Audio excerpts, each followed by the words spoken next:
Untamed is going to be untamed. It's going to be a little crazy. I want to talk to my people. I want to talk to my brothers and sisters.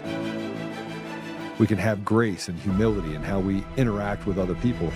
Oh, hot dog, look at you. And nobody talked about what's really happening. And let's have conversations about what truth is.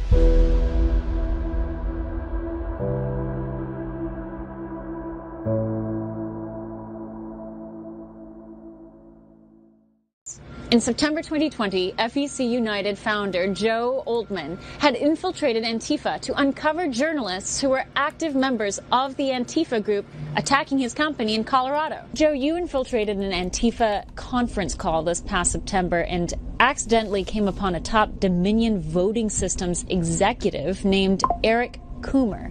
Describe that call and what it led you to find. It was interesting how the call started. Somebody says, "Who's Eric?" He says, "Eric's Dominion guy." Someone actually said, "Hey, go ahead." Told him to continue speaking. And someone interrupts and says, "What are we going to do if effing Trump wins?" And Eric responds, and I'm paraphrasing this, by the way, "Don't worry about the election. Trump is not going to win. I made effing sure of that." And then they started laughing, and somebody says effing right. And so I just put a simple Google search to start, which was Eric Dominion, Denver, Colorado. And Eric Coomer came up immediately under Dominion voting systems. Turns out Eric Coomer held a top position at Dominion. With a PhD in nuclear physics, Coomer joined Dominion as vice president of engineering and holds several patents with Dominion, ensuring users can adjudicate ballots from the machines. The very function Ron Watkins pointed out as a huge red flag. After the election, Oltmann was sent an article highlighting Eric Coomer from Dominion. Oltmann started looking into Eric again. Eric was the director of strategy and security at Dominion and a shareholder in the company. When I got into his Facebook page, that's when things really started to kind of come together for me that Eric Coomer was this, that he was not just Antifa, he was responsible for putting his finger on the scales of our election. And Dominion seemed to be a friendly place for such anti-Trump sentiment. Coomer goes on to travel to battleground states all of 2019. Whatever they were building to coming into the 2020 election, that he made sure it happened. He made sure that that Dominion voting systems was in all the battleground states for the 2020 election.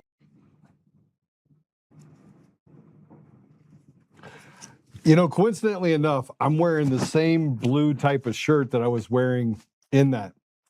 I was not wearing the same blazer, though, so maybe I should have. But I want to say happy birthday to Eric Coomer. It is his birthday today. And I put this post up that I think it's important for us to take a look at. Put the post up. Let's put the post up. Breaking and not so sure you understand this coincidence. President Trump planned his announcement today. Did you know what else is today? It's Eric Coomer's birthday. The radical leftist Dominion Director of Strategy and Security who sued me and others for speaking truth about him. The same one that went to Fulton County grand jury to testify to have President Trump indicted. That don't worry about it. Trump's not going to win. I made effing sure of it. The skinhead, drug-addicted Antifa radical that posted about killing cops, dead presidents, and how he hated President Trump while in the driver's seat for over 50% of the vote of the American people. That had a key role in our election systems. Yeah, that Coomer. The same Eric Coomer that ran into a building, lied to the police over and over again. The same one that wrote about raping his then wife and making her bark like a dog. The same one that gave Serbian coders access to the code for Dominion systems. The same Coomer that was the chief architect of Sequoia voting systems in 2005 that was owned by Smartmatic, which was owned by Venezuela. Yep, that same one. The Swiss Army knife for Dominion CEO John Polis. I don't believe in coincidences. Today will be a great day. Happy birthday, Eric. I pray you get everything you deserve and more. I pray no one softens the blow of today and President Trump lets the full boom down on the head of those who have wronged our nation. And there is Eric Coomer today. It's pretty close to what he looks like right now. And that leads to something else. There is a ton of emails. We're going to have some guests that show up. So just tell me if you would when guests do show up. I'll bring them right in because we want to spend the time to wish Eric Coomer a happy birthday. So I brought some guests in to say happy birthday to Eric as well. It's been an interesting set of circumstances that led us here. For those of you that don't know, I gave a deposition last week. I was pretty upset over the fact that I think I've given 7 or 8 depositions. But in that, they called me a Russian agent. They said that they made the accusation that I put tracking devices on their vehicles for the lawyers. They said that I had somebody in a park that was watching them. They tried to discount people coming to my home with guns and the powder that came through the mail, and made up some huge story that I finally had to go back and get other affidavits, which we have, that kind of walk through disproving the things that they just made up, because that's all they do is make up things. And then we have this is from the skiff that Eric's emails. For anyone that hasn't seen the old document from Eric Coomer from Dominion when he used to be with Sequoia, he blatantly talks about transmitting data from their machine through a wireless modem, including vote tallies, updates, changes, voter rotation representation. These machines were specifically designed for fraud. How much proof do you want? And there you have it for Eric Coomer. This is Eric Coomer, and it goes through and it says, this is a new functionality on election night. And this was way back in, I think it was 2006. Yep, April 25th, 2006. Now, they've denied a lot of this stuff, but it goes through the log and saying that, trust us, bro. Trust us. We have access to the machines. We can go in and change whatever we want, Wreck-It Ralph. But you have to trust us because we're trustworthy. We get access to everything. He also admitted that he gave access to Serbians to the source code in Denver, Colorado. Said, well, he didn't have access to the machines at the local level. And I go, man, it gets worse and worse. You have actual county clerks that are saying, I don't have control of our election systems. Today, multiple states, it's now Liberty Vote.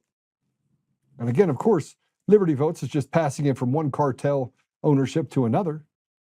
But I want to show you this. This is Patrick Byrne talking about Coomer admits in his deposition as far as the Coomer v. Byrne. Byrne was sued as a result of this as well. Let's go ahead and play it. There were remote desktops, but those were direct as far as my understanding of the implementation. There were remote desktops, just like at the city warehouse, and they were direct fiber lines from the city house to the central office. That completely blows up the whole story. He's now acknowledging that he was on the machines during the election of 2020 on a remote desktop, which is what I've been telling you for, for a year and a half. I've been talking about there's been this virtual machine created inside the system that they do all their shenanigans from, and then they erase it. And that's why there's almost no trace of anything unless you get the heart of the hard drive itself. Can you find, in certain, if you look in the right places, the traces that show that that's what happened? That's why all the legal battles were about preventing anyone from inspecting the equipment. So that's a huge bombshell.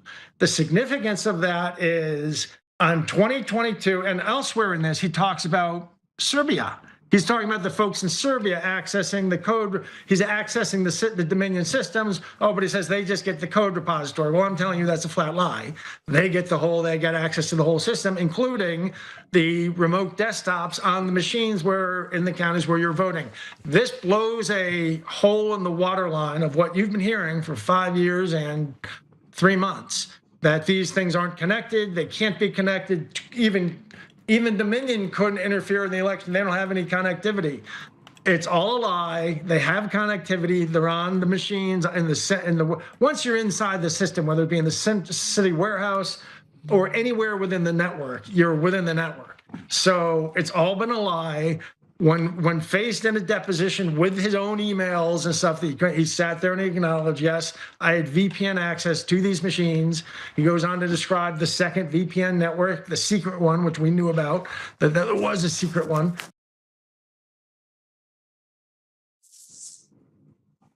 It just unravels over and over and over again. 5 years later, we learn about things related to the Serbians. Now, we were already told before that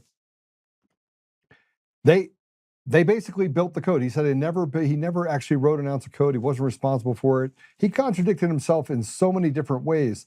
from what he testified at the grand jury indictment of President Trump that led to the indictment of President Trump, all the way down to the things that he had to admit once they knew that they had access to those emails. Now, he had help. He had judges that stood in the way in the Dominion v.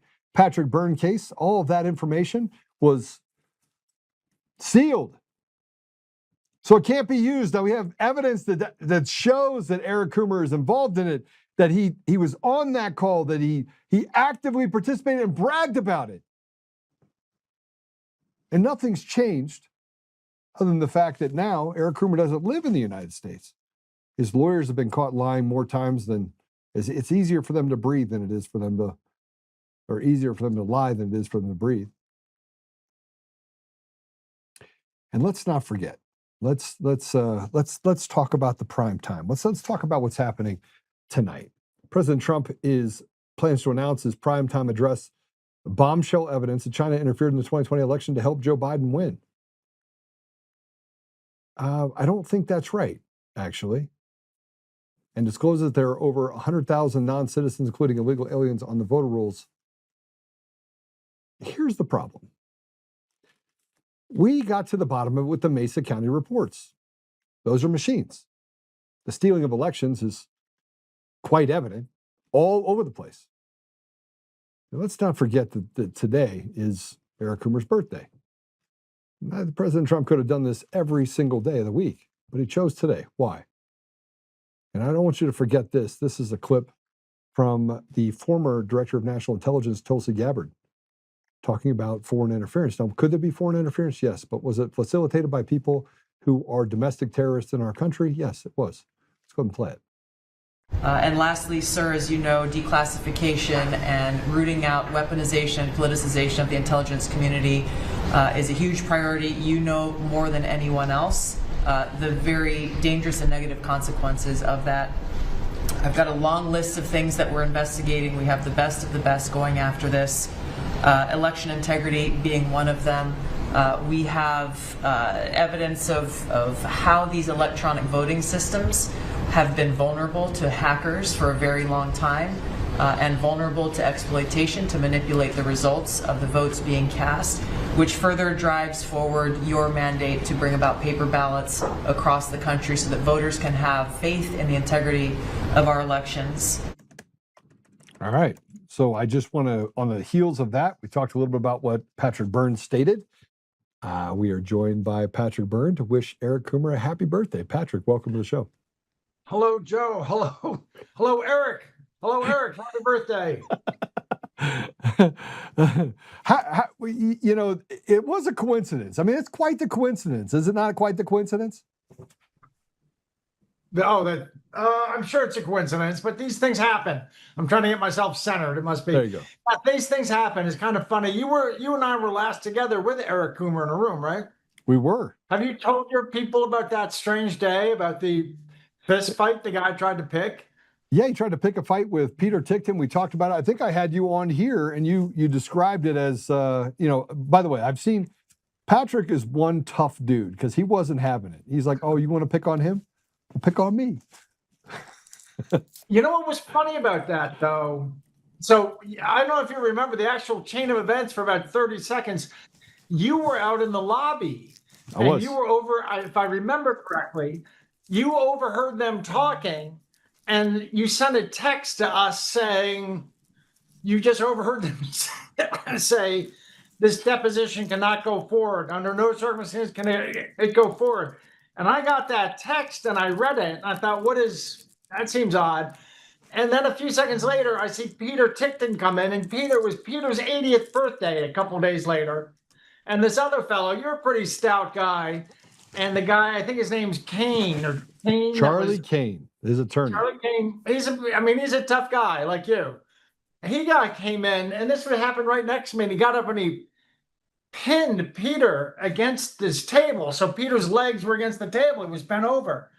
And I jumped up, and it took me a second to process it because I thought it was it took me 5 seconds longer to process it than it should have, or 3 seconds.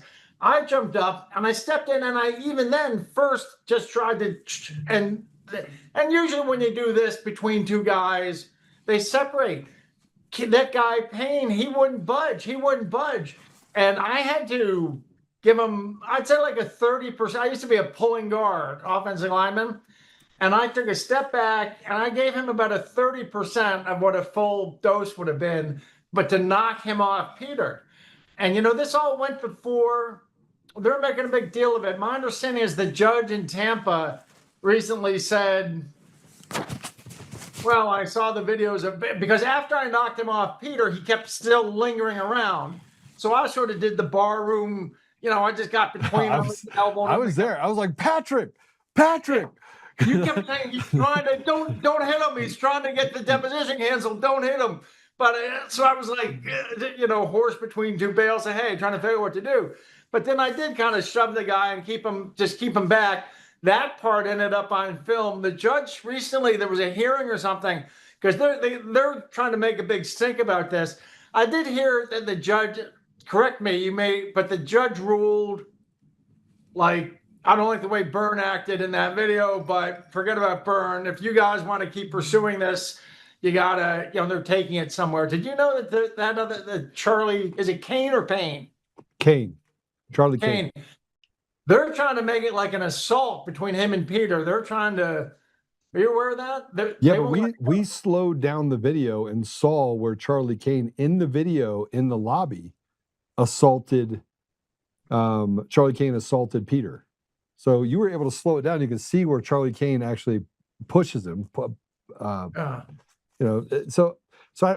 that's the same thing he did when they came into the room. I had trouble processing him. I thought, lawyers love to posture, especially in front of their clients. They love to posture, and I didn't really quite believe it. I thought it was almost play acting for a few seconds till I saw Peter with his legs pinned against the table and being bent over backwards. I thought it was kind of play acting. Sorry. No, I mean, but you got yourself composed. You got yourself composed. Eric Coomer walks in, he's like, I saw everything. I was like, you didn't see anything, you liar. Did that guy? After it broke up. After it broke up. Yeah. That first time, then he jumps in and says, I've seen everything, and he's filming it. Yeah. And what he caught was just the part where I'm sort of keeping with my elbow, shoving this guy Kane so he can't step closer to Peter again. The bad part about it is that there was enough witnesses in there that show that Charlie Kane was the aggressor, and I had sent that text message to the group before I walked back into the room saying, hey, this is what I think I overheard when they were at the table 2 tables down from me. They didn't recognize that I was literally sitting 2 booths down from them inside the lobby when they said, hey, we can't have this deposition. We can't go forward with this deposition. Did you also notice something else that day about Coomer? Well, he lied and contradicted himself in multiple different ways, and then filed another show cause, but said that we divulged information. I was like, that information was not a part of the deposition. That's information that proves that you lied. Sorry. Yeah. He flat contradicted himself from Georgia. I remember this moment, whenever you do a 8-hour deposition, the first hour is tell us where you grew up, where'd you go to high school, where'd you go to college, what's your favorite vegetable, all kinds of, you just sort of, I don't know why they do it, but it's always the same. And then they get into it. And about 45 minutes into it, the first tough questions started coming. And there was this moment I just saw the guy pause, take a breath, and just start lying.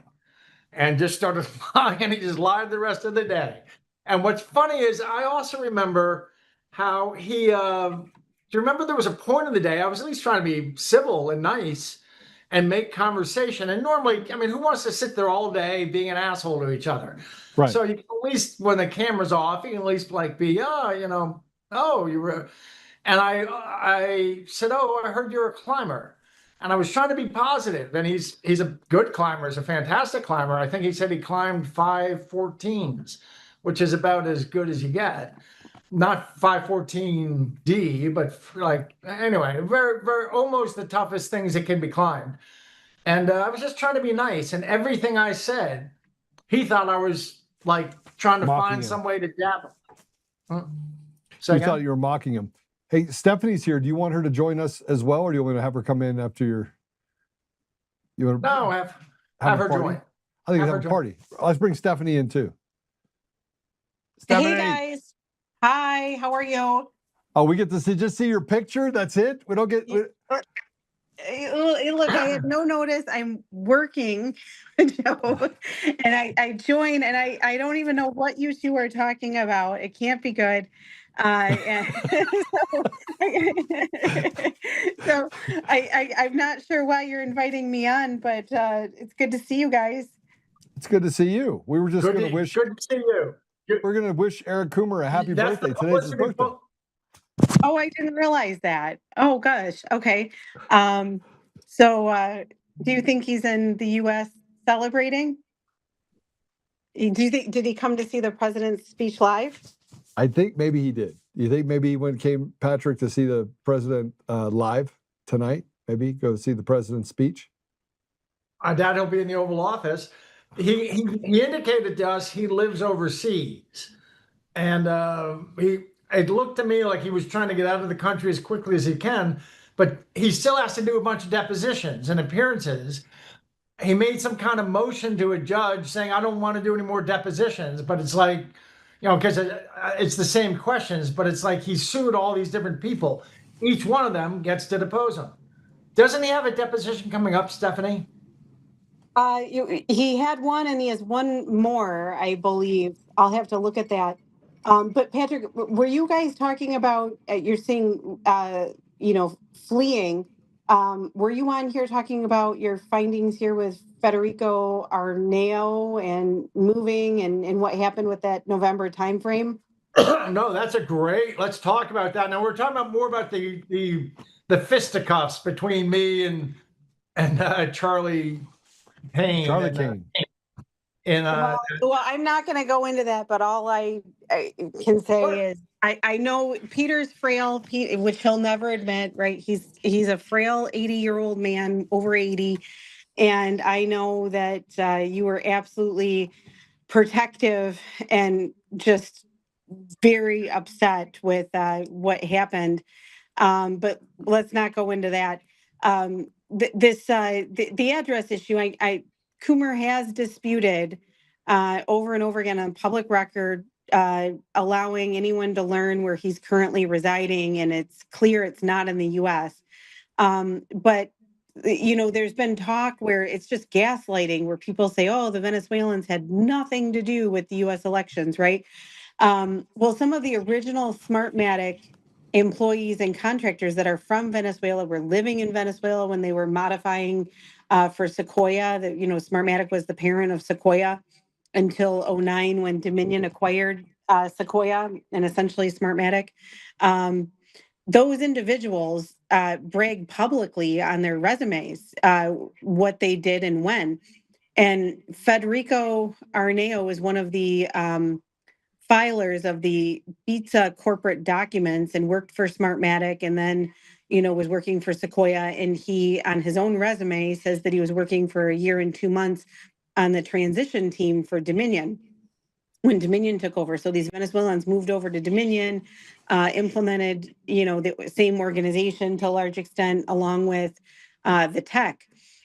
Well, November 11th, Patrick was able to determine Federico Arnao moved. He sold his home in Colorado like days after Trump won the 2024 election. And I think it was November 11th, 24. He sold his house. And Patrick, take it from here. Tell us who purchased the home and all of those details. Well, first of all, this house had other people living in it, including a woman. No. That's Morales' home. Oh, that's Morales' home, but also in Denver. Yeah, in Colorado. I think of Aveda. I think. This is hilarious. Ronald Morales had a home in Denver. That living in the home is this woman we put up on. I think.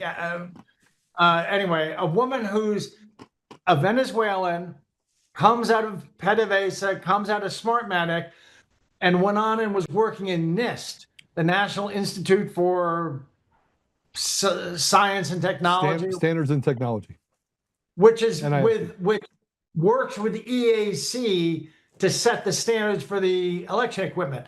Yeah. So she's working in NIST, but she's one of this. These are like two. The Arabs have a saying: people can be two asses in one pair of underwear. This Right. is, this is like six asses in one pair of underwear. So they've got their own Venezuelan communications engineer in NIST advising the EAC about security. Anyway, Ferdinand Arnau owned a house. And by the way, these people, I was on a show, Emerald or Alex the other day, where we put up their LinkedIn profiles, and their LinkedIn profiles say, I was at Smartmatic, then I moved to Sequoia, then I moved to Placer County, California. Then I moved to Tarrant County, Texas, and running elections. Then I moved to EAC, and now I'm back at running Dallas County elections. This is their LinkedIn. So the idea that this Venezuelan junk didn't make it onshore. Anyway, Ferdinand Arnau, Trump wins, big surprise, because they got caught by an uppercut. He wins in November 5th, 2024. November 11th, this guy sells his house in a quickie sale, it looks like. Because I've looked, can't find any record it was listed before that. Now I have been done, I'm not 100% satisfied, but I did a quick check. I don't think it was listed beforehand. They weren't expecting Trump to win. Who does he sell it to? He sells it to a fellow. Do you remember the guy's name, Stephanie? I remember his title, VP of Tech. Yeah, I remember. He was with Booz Allen in McLean, Virginia. Now, Joe, you're a sophisticated man of the world. What do we know about Booz Allen in McLean, Virginia? Well, it's the CIA. I mean, if you talk about McLean, CIA. Virginia, yeah, I mean, it's. And Booz Allen's also the company that leaked Trump's tax returns. Yes. So it was Christopher Meyer, Patrick. Christopher Meyer. So Christopher Meyer of Booz Allen, McLean, Virginia, suddenly buys Ferdinand Arnau's home less than a week after Trump has a surprise victory. Sure surprised the other guys. Surprise victory. He sells his home. Who knows where Ferdinand Arnau is today? I'm sure it's someplace warm and sunny, though. I think it's Federico Arnau, Arnao. You're right, Federico Arnau. My guess is Coomer and those guys, they're probably over in Greece or over in Serbia or somewhere. You're really close. What? Now you're close. That's true. That's very true. I'm just guessing. I'm guessing too. I'm just guessing. Do you have a better idea than I do? Nope. I think I like your idea. What's funny is that Coomer has like Satanist tattoos, as I recall, doesn't he? Yeah. I mean, he's a skinhead, self-proclaimed skinhead. But he's a skinhead that likes black people. That's a different one. And Antifa guy. I don't know. He's just an innocent snow. I mean, if you were to read the New York Times, you would think that he is white as a driven snow. Aren't you black? Aren't you part black? My family's interracial. Yes. Yeah. Well, he didn't like you. Didn't like you much. Didn't like me. But I mean, look, people who lie and cheat and steal things from the American people don't like me. So I mean, it's kind of like, yeah, we're just going to hang out together. So Patrick, because people are taking in a lot of information, it's difficult to remember the weeds.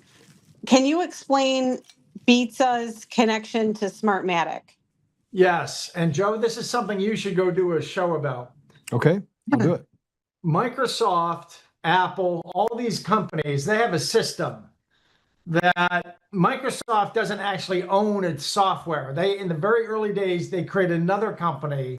It's not a holding company. It's like a sister company that owns all the source code and then licenses it to Microsoft. And then Microsoft licenses it on to et cetera, et cetera. That way, if Microsoft ever gets sued and is told they have to turn over their source code, they can say, hey, I don't own the source code. It's this other company, which is kept so pristine, there's nothing anyone can ever sue it for. So Apple, all the tech companies do that. They always have another company that actually that you've never heard of. Apple has some company with a name like I'll just say Billy Bob. It's just got some totally unrelated name that actually owns the Apple software. So no matter how much you sue Apple, you can bankrupt Apple. You can't get to that other company that owns the source code. Well, and it doesn't do anything other than keep that source code in a vault. Well, that happened in 1997. A company was formed in Venezuela with a name like BizSoftware, BizTA, and that actually owns the code. And then that Smartmatic was built around. Now, who owns this BizSoftware? It's the same 3 Venezuelan engineers that you hear about with Smartmatic, plus a 28% ownership from Hugo Chavez. Yeah. From Hugo Chavez. It was actually his chief of staff. The chief of staff of the office of the president of Venezuela was a guy, I forget his name, a Hispanic name. That guy made the investment and owns that 28% of BizSoftware, which owns the Smartmatic. What this really was all created by Hugo Chavez within the CNE, the Consejo Nacional Electoral, the National Election Commission. Then they set it up like this. Smartmatic was just the go-to-market vehicle. And Hugo Chavez and the Venezuelan mafia owns 28% of this. Then they set up this go-to-market vehicle called Smartmatic. And then Smartmatic ended up buying a company called Sequoia, an old 100-year-old American election company when you used to vote on levers and stuff. Bought that company, put all this stuff in it, and then Dominion, a new company called Dominion, which had one election backed by George Soros, comes in and bought that. And that's why there are these guys up on LinkedIn, these engineers whose LinkedIn profiles show, first I was at BizSoftware, then I was at Smartmatic, then I was at Sequoia, then I was at Dominion. That's why the engineer, and they were all in charge of integrating this stuff. And Coomer had something to do with integrating and moving it from one company into that, et cetera. So he was there through the entire thing, all the way through 2005. And more importantly, when CFIUS investigated in 2006, it was after when they forced the sale of Dominion, or forced the sale of Sequoia to Dominion, or forced the sale and had to put new managers in place. The person that lasted throughout that was a chief architect at the time was Eric Coomer. He was the chief architect. And you would need to have someone with his knowledge base in order to establish the system that was created and the code that was created that became the foundational base of our election systems across every election system out there. With Clear Ballot and Hart InterCivic and Smartmatic and ES&S, they're all based on the same platform that allows for them to cheat. But Dominion has more capabilities in the system because it's a black box that just basically, every time something breaks, they're like, oh, user error. But it's designed that way so that they can then, implement or add things in that change the outcome of elections. I'm sure, I'm not sure, but I know that they've gone to market, like Smartmatic's name is so polluted in Venezuela that there's a new Latin American company that does election equipment. And I bet anything is the same junk code that traces all the way back to BizSoftware. By the way, there have been times like in Chicago, Smartmatic was used in some Chicago stuff in like 06, 07, 08, and they got sued, or they ended up having to testify under oath. And when asked under oath, who owns this software, under oath, they say, well, it's actually some business guys back in Venezuela. So they don't deny this. The European Union looked into some election in Venezuela, thinking 04, 06, and they wrote an EU report. And of course, the European Union is very conservative, and they wrote a report that Smartmatic had to sign. Pardon me. That Smartmatic had to sign. And that report said, yes, this is ultimately all the code when you pierce through all the licensing and divesting and blah, blah, blah, blah, blah, blah. All this is really owned by some guys back in Venezuela. Yeah, so Patrick, we start talking about Venezuela being a part of it. We have Serbia that's a part of it. You have China that owned and built the data centers for Dominion through a company called Roaming Networks. Roaming Networks is over in Serbia, or should be in China, or China funded. That's where the first data center for Dominion was built, in Serbia.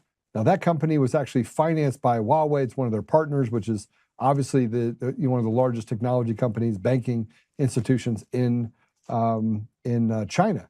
And if you chase that all the way back to Roaming Networks, they had basically shell company people at the top of the stairs, nefarious places in Chicago, where they had this thing where they said Roaming Networks office in the U.S. was really it was just a front. So there's so much that Dominion has done to kind of separate out and make it look like, they'll have little holding companies here, and they'll hide source code behind another wall, and you can't ever tell. It's like this slithery snake where anything is, and then they expect the American people to believe that it's a legitimate business. It's not. It's a front for. There's one other aspect to that data center in Belgrade, Serbia. We had some interaction with a woman who was something like Martine, who knows a lot, a Serbian who knows a lot about Serbia, and like Martine knows the hither and yon of what's going on in Venezuela. She says the partner, the local Serbian businessman who built the data center with backing from Huawei, his partner in that is none other than John Brennan, that he had a role in financing and getting that built. Yeah, this is the part that just drives me crazy. You have other CIA people that are trying to separate themselves and trying to build this establishment. You had the CIA, I forget what his name was, Kurt. He came out and started talking about, Hillary Clinton's diabolical, Brennan's diabolical, and kind of sent a list of the people that he frankly did not like in the CIA that had caused a lot of harm. But it's hard to ignore the fact that the CIA is involved in this specifically. So how do we pull those tentacles out without destroying Wreck-It Ralph, the chessboard, and taking these pieces off the chessboard? Because I almost feel like we're at a disadvantage right now that the establishment is not going to relent the chessboard unless we rip it from their hands. So how are we going to do that? Well, there's an insurance company that was based in Chicago. I forget, it was either Allstate or State Farm. Do you know which one was based in Chicago back 2 or 3 decades ago? I can check. Anyway, they ended up with I only know this because I have my past in the insurance industry. They ended up with a skyscraper with 10,000 people in it, writing each other reports, as Warren Buffett describes bureaucracies. Allstate. And this, say again? Allstate. And the CEO fought against this bureaucracy, but he couldn't beat it back. So eventually he bought a cornfield 200 miles away in Iowa or something, and he built an office for 300 people in it, and he called it an R&D center, and he moved the most necessary 300 people out to the R&D center. Once it was up and functioning, they just unplugged the big Chicago skyscraper, and that became the new headquarters. Gary Bernson, who's been my partner in crime these last few years with Martine, he says something like that really has to be done with the CIA. You create a new outfit like the OSS, and you pull 500 people into it from the CIA and probably from military intelligence. You create a whole new OSS. Probably you put it under the military. I don't know. This is Gary talking. And then you just unplug the old thing. It's not even that they're all crooked. It's not even that 90% are crooked, or maybe not 10% are crooked. But there is this, Brennan had control of that for a long time. He, at least since 2009. But I think he's still running the CIA, frankly, or at least maybe until some of these recent Bill Pulte changes. I think he's still dictating what they do. And the whole advancement, Brennan did something that the operators in the CIA hate. You always traditionally had your director of operations, those are the people out there doing stuff. Then you have your wonks back home analyzing. Well, Brennan always wanted to be James Bond, never got there. He was an analyst. He only had one assignment overseas, and that was given to him by Gary. Gary made him the station chief in Saudi Arabia, frankly. The same Gary Burnson we've been with, he was the guy who got Brennan appointed overseas because he knew he couldn't rise past a certain point unless he'd been overseas. Anyway, got overseas, comes back. At some point, he had enough juice that he changed everything and he merged the analysts and the operators. Yeah. And they started operating overseas on these joint teams of analysts and operators. And according to everybody I've ever known, they say it was a tremendous mistake. You have these analysts trying to be James Bond and trying to run teams of operators, and it really destroyed the agency, say smart people I know. So I hope you don't have to kill the whole thing because of institutional, I mean, it's part of history and so on and so forth. But maybe what you do is you do what Gary says to this new group, and then you gradually take on more and more functions of the CIA, and as you let it melt, and then the thing becomes your new CIA. That's probably what you have to do. Well, I mean, look, but the problem is you don't actually know, because the tentacles are so large and their ability to get access to cash and resources are so significant. You don't know where the tentacles of the CIA reside. You don't even know who works for them. I mean, you have people like, what's the guy, Cooper Anderson. I mean, this guy has deep CIA ties that go back decades. His family has the CIA ties. And yet he's been one of the key components of how to misinform the public on what's really happening. So I don't know. I mean, we cut out USAID. I believe that was a foreign vehicle that was used to basically influence and or disrupt the sovereignty of other nations. But there's so many organizations like that. Doctors Without Borders. I mean, I could just go down the line of organizations that are infiltrated by people in the CIA whose main role is to create policy that favors an outcome that maybe doesn't favor the interest of the public in America, but definitely favors this small group of people that control what's happening globally. Well, the CIA has ways of creating money. And when Elon said he discovered 14 machines scattered through the US government that can just create, he's not talking about printers, he's talking about something else. They can just create as much money as they need off budget. So that may have something to do with, they've also, the Secretary of Treasury, Bessent, who I really love, I think he's historic. He said that they've discovered that NGOs and charities have $14.6 trillion saved. I don't think that came from donations. I think that's probably accumulated through these 14 other machines somewhere. So they have 2-3 years of the entire federal budget stored away in their bank accounts now. And I don't think that didn't come to them from donations. Well, there's a thing that we have right now. I think that, Stephanie, this is the person you're talking about that bought the Frederico's house.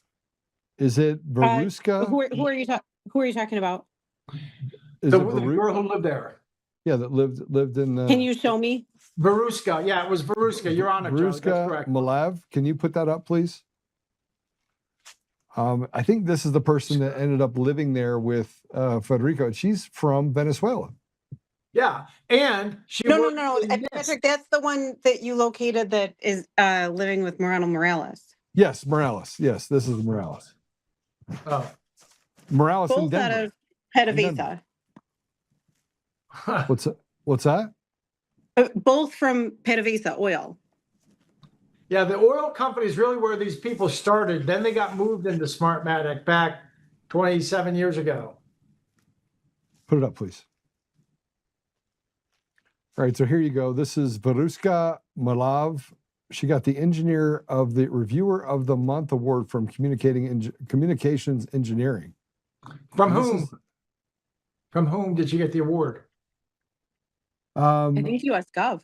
That's NIST. She got it National from Institute NIST. of Standards and Technology. Yeah, in September of 2025. Sorry. Well, Joe, the number of people where, per their own profiles and resumes, brag about working for Smartmatic in Venezuela for the time period when they were stealing elections for Hugo Chavez. that currently live in this country working for various different companies is just alarming. And Pat, we were discussing this recently, Patrick, and we were just, we know the U.S. government is looking at this, but it's really concerning. Yeah. The network that's here. If you go into the watch industry, if somebody starts making watches in New York or Chile or something, you're probably going to find in any company one or two Swiss people, because Swiss have been making watches for 200 years and they're very good at it, blah, blah, blah. It's just natural. So it's odd in the U.S. election industry. Yeah. So how many Venezuelans there are? Do we associate Venezuela with really knowing how to run good elections? But there's these Venezuelans scattered throughout it. What could it mean? So why is it that we can't get to the bottom of this? We can't be the smartest people in the room. I mean, obviously you're really smart, Patrick, but I mean, what I'm saying is that they have people that work in the government that should be able to uncover Present this company fraud. here, Joe. Well, I mean, I can't see your picture. I just see this hot woman in the middle, and I'm like, who's that? Oh, that's Stephanie. Looks like she's ready to start a TV action series. Stephanie's brains. She's the brains and the beauty. I'm just the chutzpah. Of this team. I love giving Stephanie a hard time about that, though, because people underestimate her a lot. Isn't it funny how good she is? She's so sharp. Well, that's actually a lesson I learned from one of my first supervisors when I passed the bar. I was a young attorney, and he said, look, there's going to be a lot of attorneys, that you go against that think you're stupid. Make sure that you don't let them know how talented you are and how smart you are until the very last minute. And that was great advice. That was a lot of fun. But this is alarming, and it's not just Venezuela. I can't go into so much that I know because I've been essentially gagged by the DC court. But Joe, there's so much more, and I know you're aware of that, and Patrick's aware of that. I can. I have patently come out and said I'm no longer following that judge's order. Did you know that Stephanie discovered that the magistrate judge, which is sort of the deputy judge who handles our discovery with Dominion, turns out to be a woman. She's Indian. Not that you hold that against her, but I'm not crazy about our federal judges being foreign born. I'm not sure they have quite. There's a lot of them. Yeah, suspiciously. Secondly, she was actually working in the law firm Venable. That's the law firm of Mr. Kamala Harris's husband. It's his law firm. She was working there, and her clients were Venezuela and Maduro up until 2022, where Joe Biden picked her, made her a federal magistrate judge over our case. And she's the one who's been giving these orders that none of this stuff that we have, which is of extraordinary national security importance, no, we can't release it.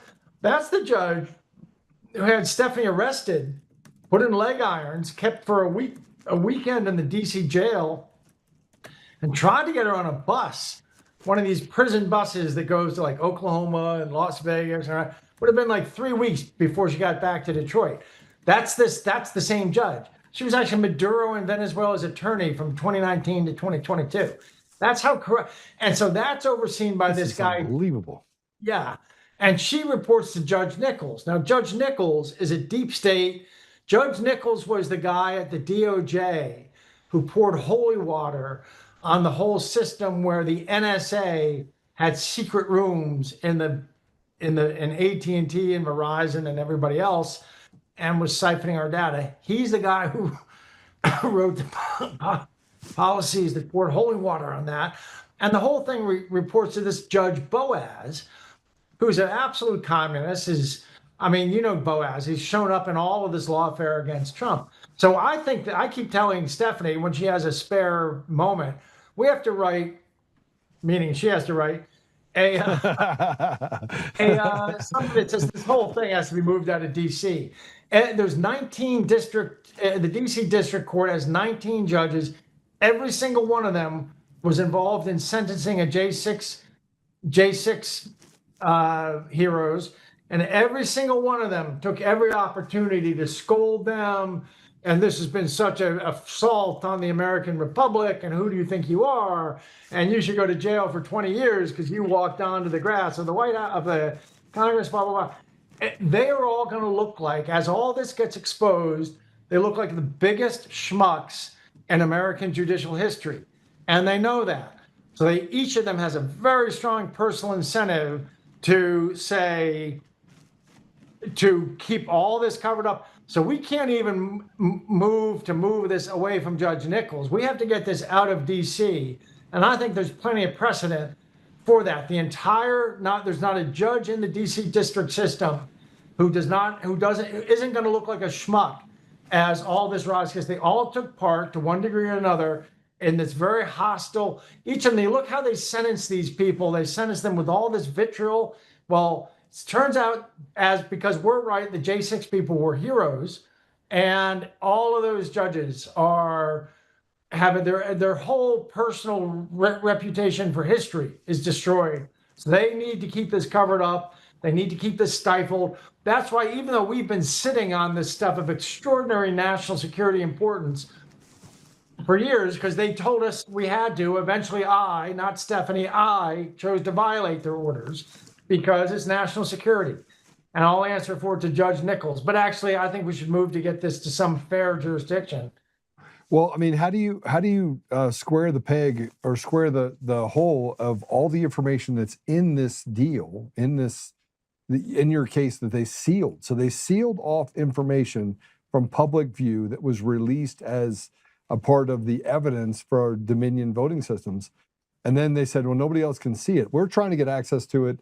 In our case, we wrote a subpoena, wrote a motion, sent it over to get access to it, and they're yet to even give us. It's pretty easy. There's information in there that shows that Eric Coomer is again lying about everything, and yet we can't get access to it. I mean, it just doesn't make any sense. It's counterintuitive. It goes against the idea that this is a fair and just system. Bunch of bureaucrats tangled up in their underwear, but they're deliberately, it's worse than that. They're feigning that they're tangled up in their underwear and bureaucracy, but it's really very strategic.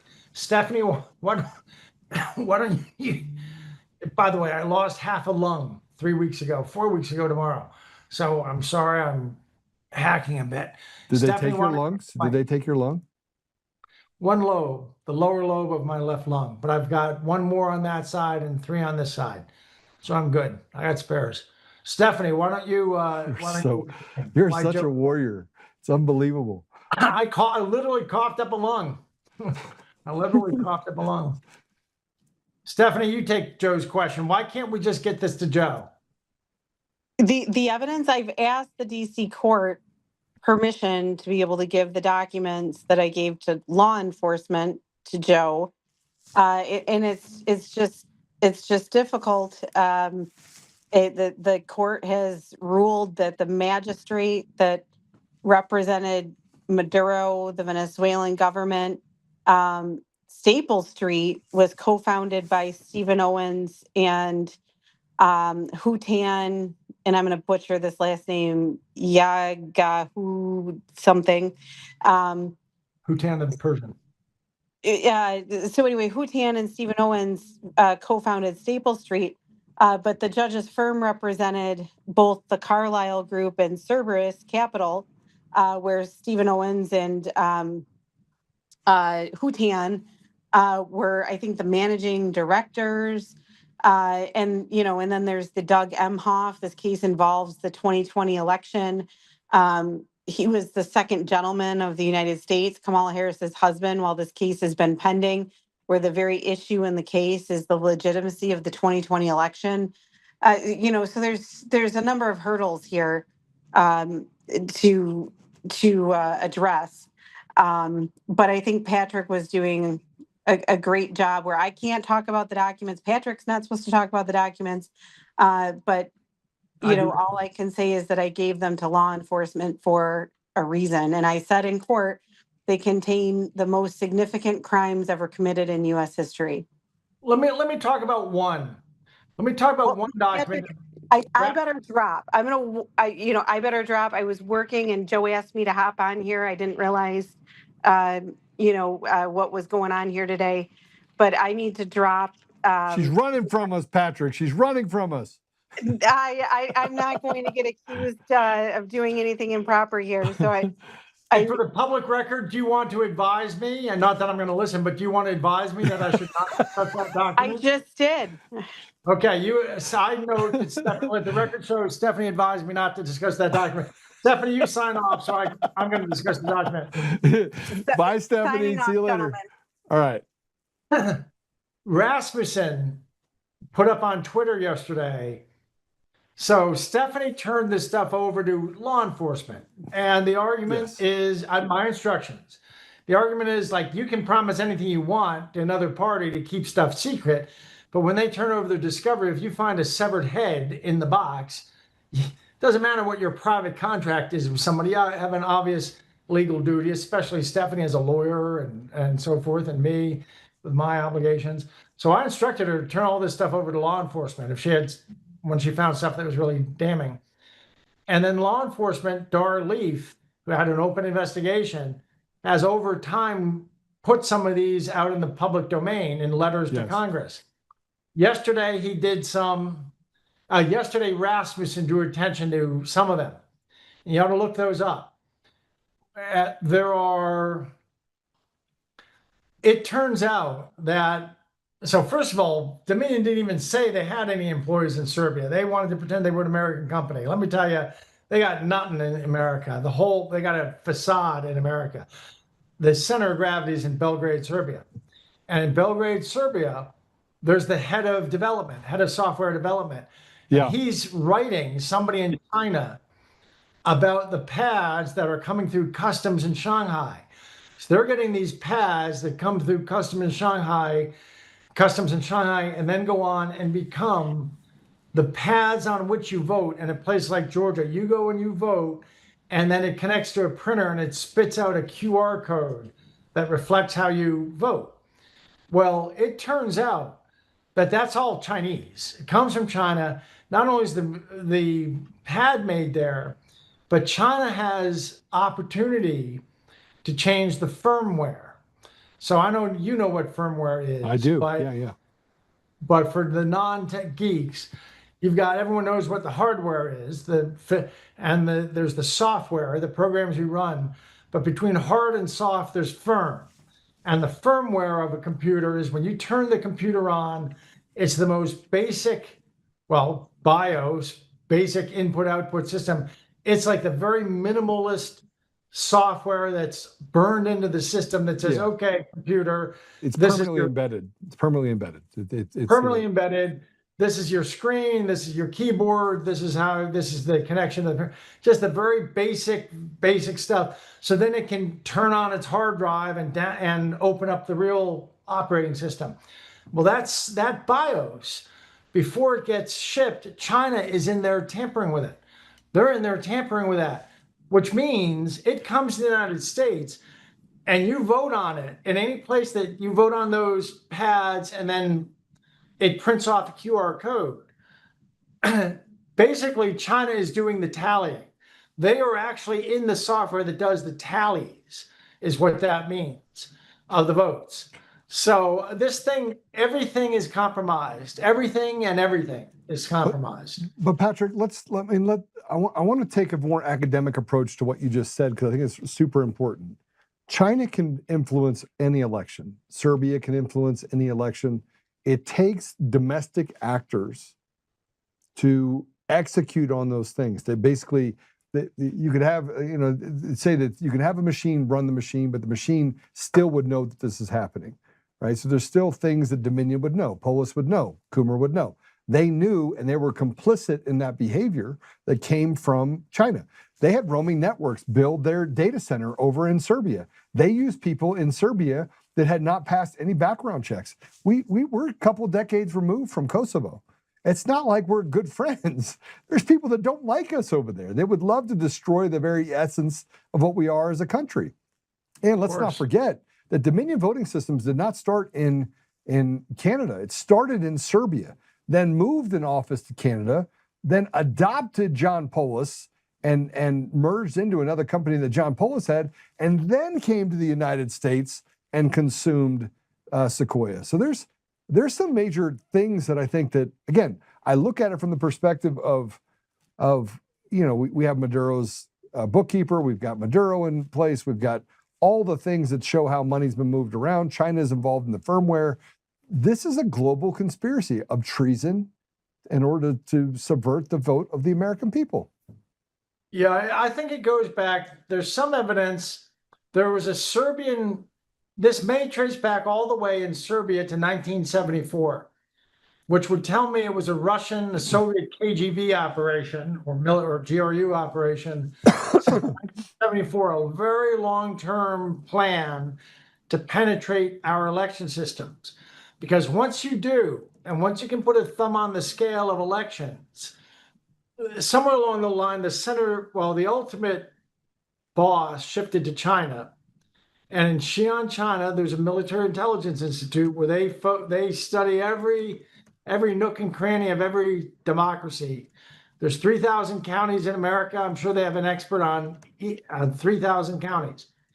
And they knew better than to just flip everything communist, because we'd all wake up and say, well, that was a fake election. So what they've done in the US for 16 to 20 years is change elections from the grassroots up. They know who's running for dog catcher, they know who's running for police chief, and who's running for prosecutors, and they know who's running for the school boards. So they've changed us in this way that it looks to old timers like me, it looks like a foreign country. Schools teaching that boys can be girls, girls can be boys, and you can learn all about Islam, but you can't say a prayer. Oh my God, if you say a prayer in school. So you can't even have a prayer club. You can have a chess club, you can have a Muslim club, but you can't have a prayer club, Christian prayer club. So the people who have been put in place to make that happen have been this long-term project from China. China is the ultimate, let's say it's a Cuban, Venezuelan, they're the offensive guard, offensive tackle of the operation, but behind the halfbacks and fullbacks and quarterback, you get up into places like Serbia and Iran and China. Yeah, so it gets worse. We have this post. I think we should put it up. I think it's really important. This is from Rasmussen, which says, "Good morning. Remember Dominion. We don't have offices in Serbia. We don't have anything to do with communist China. We don't create election-stealing virtual machines. We assure all Americans that our machine parts are safe." And then inside of this, if we can just go down to the actual first one. Look at the part that's in purple. The parts that are in purple. Can you blow those up and read them? There we go. So if you look at this, that's the office at the top, which is Manager Software Development and Dominion Votings. And there's the address in Belgrade, Serbia, right? Now, the interesting part about this is that you'll see some interesting names in here. Meanwhile, the tablet's arriving at Shanghai Customs. We're waiting for customs clearance now, expecting next week to get the tablet. And this goes through the things that they have between the U.S. base and, let's go to the next one really quick. I want to show you this. Now, Eric Coomer surprisingly said that he wasn't involved in any of these decisions. And yet, if you go to the second picture, you have some really interesting names here. You have Ronald Morales, you have Nicole Nolet, and you have Eric Coomer. See that, Eric Coomer? And we are able to establish VPN connections from the new virtual machine created today. So tomorrow morning, we're going to work towards making the necessary changes that can allow us to reach the EMS servers from the VPN connection. I will keep you posted. This is before the 2020 election, Patrick. Explain that to the non-geeks. What's the importance of the VPN into creating a virtual machine in the EMS? All of which are in that one sentence. Why is that? What do they do? So basically, it's like having a direct connection to change any outcome variables that you want inside of the EMS. You can literally Wreck-It Ralph do whatever you want. Because remember, there's another thing that if we actually connect to this, you have logs inside the system that were set to like 10 KB, 5 KB. So even if you had access to the EMS system, it would overwrite itself, so it would be able to erase the idea that you were even there to begin with. They can create the outcome, Patrick. So you go on, the EMS is the county's election management server. It's the central server. Yes. And so they can, from Belgrade, come through on a virtual private network, let's not, and create a virtual machine on that county's election machine. So inside the county's election machine, they create a new machine that's not actual physical. You can work with it just like it's its own computer, but it's really just poof, it's just soft, it's all code. And you can do something like edit the hard drive, edit the database, change anything you want to change. Then you collapse that virtual server that's inside the county's election server. You collapse it, you cut the VPN connection, and there's now no proof of nothing. You can, I mean, you can do audits on that computer. You can do, if you just superficial audits, you can't ever find that like this hidden hand came in and altered anything you want. Only if you get the hard drive. Only if you get the hard drive and you do a forensic audit will you discover that somewhere in the middle of the tallying, a connection was opened and somebody created a virtual machine, and you don't even see that somebody created a virtual machine. It leaves no trace. All you get is that things were changed, which is exactly why they had to run around the country with their golden image and installing it on top of everything, and why they were so discomfited by what Tina Peters did. So Patrick, you can have multiple VPNs going at the same time, though, virtual machines inside of a machine. You can do allocation inside of it that allows for you to use certain parts of the storage. But you have what are called stored procedures, which allow for you to basically hide and degrade any sort. You could change anything, because they could get in, just activate a stored procedure, and they could do the rest for you if you had separate databases. And if you saw what happened in Mesa County, where they had separate databases of voters and output variables, and so when Tina Peters went through and made that image, she was able to uncover that they were running, MySQL management software, which allowed for remote access. That it had a separate database of voters. It was meshing in previous election records with new election records. And all this was overwritten when they put in the new trusted build, right? So we can see that the mechanisms and the machine was designed to defraud the American people. My issue is that why is it so hard for people just to look at it and go, just throw it all out? Paper ballots in person, make sure you have an ID. And why are we going through this struggle? And why are the American people being lied to? And why are we allowing the American people to be lied to by people who are just diabolically trying to make them slaves?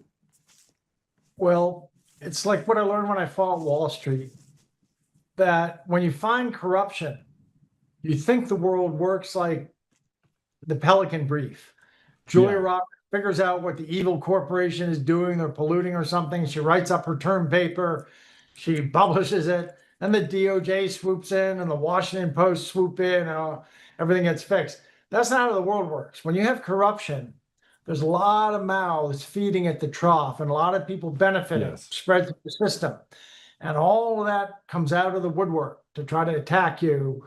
And that's what's gone here. There are enormous forces at work. This is the most valuable prize in history. If they can overthrow the United States, I would argue they did overthrow the United States. I would agree with that, and it's been done over the last 20 years. This is slow boil. Yeah, slow boil, and they pushed us over the edge in 2020.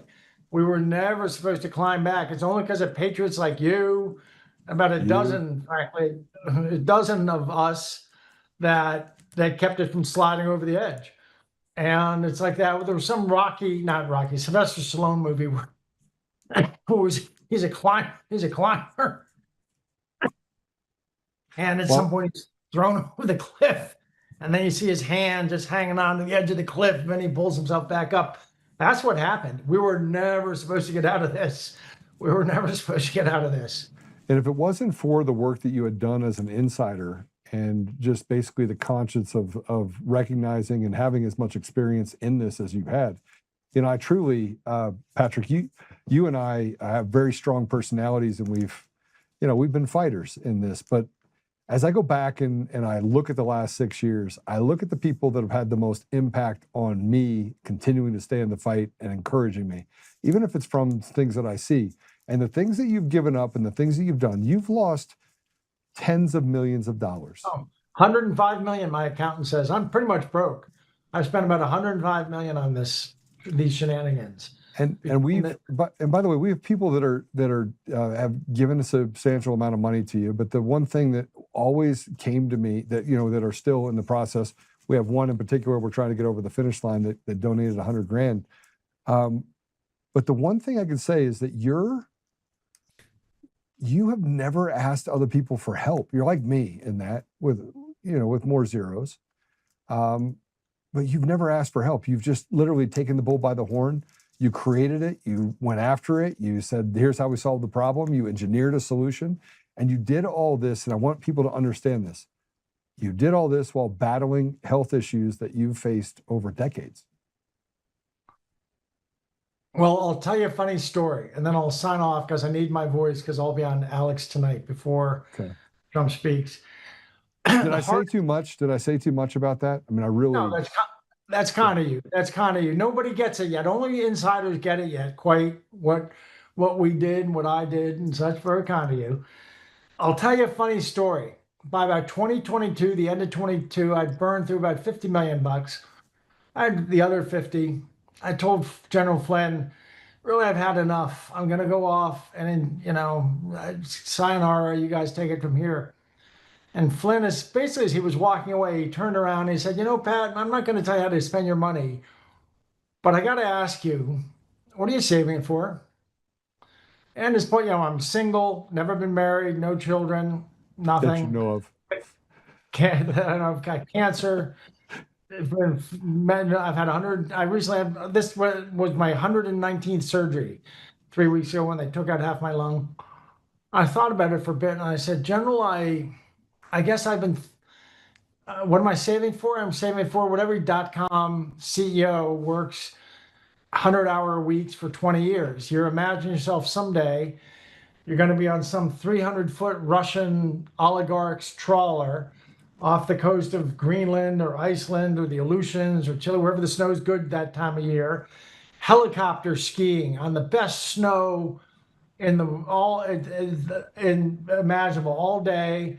You're going to come down at night to delicacies, caviar and Wagyu, and you're going to be attended by women of every shape and color, and just make sure you make that all your needs are met. And General Flynn said, Patrick, that sounds horrible. Don't you think that gets boring after 2 or 3 days? I said, no, sir, it stays interesting for 5 or 6. Yeah. At some point, you got to get back to solving problems and working the problem. And I mean,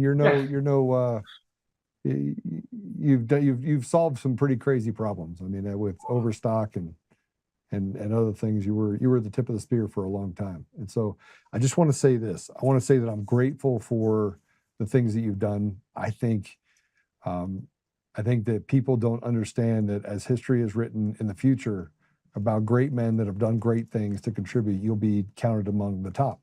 And I don't think we'd be in a place where we could save our country, hang from that cliff, if we didn't have you. And I've said this to you before, but that gratitude that I have carries forward, and that it has been my surviving point. You and a few other people have been that saving grace of just understanding truth and just relentlessly pursuing it regardless of the consequences. So I thank you.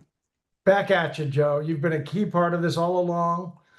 You remember those times that you were so gung-ho, you were ready to take to the streets, and I was saying, just hold back. I think we have a way through this. We can't go to, if we went to violence.